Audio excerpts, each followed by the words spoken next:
Hi friends, നമുക്കിത് വായിച്ചു നോക്കിയാലോ. ഈശോയെ, പ്രലോഭനങ്ങളെയും ചെറുപോരായ്മകളെയും തിരിച്ചറിയാനും പ്രതിരോധിക്കാനുമുള്ള ശക്തി പരിശുദ്ധാത്മാവിനെ അയച്ച് എനിക്ക് നൽകണമേ. എല്ലാ ബുദ്ധിമുട്ടുകളും അനർത്ഥങ്ങളും അതിവേഗം ശമിക്കുമെന്നും വരപ്രസാദത്തിൻ്റെ പ്രവർത്തനം നിന്നിൽ ആരംഭിക്കുമെന്നും നീ അറിഞ്ഞുകൊള്ളുക. പാപപ്രലോഭനം ഉണ്ടാകുമ്പോൾ അവയെ സർവശക്തിയോടുകൂടി എതിർക്കണം. പരിശുദ്ധ കന്യകാമറിയത്തിൻ്റെ പ്രാർത്ഥനാ സഹായം നിനക്ക് അപേക്ഷിക്കാം.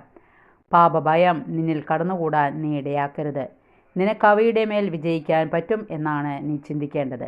പ്രലോഭന അവസരത്തിൻ്റെയും പോരായ്മയുടെയും അവസരത്തിൽ നീ അധൈര്യപ്പെടാതെ നിൻ്റെ ഈശോയിലേക്ക് നോക്കുകയാണ് വേണ്ടത്. തീർച്ചയായും ഈശോ നിന്നെ സഹായിക്കും.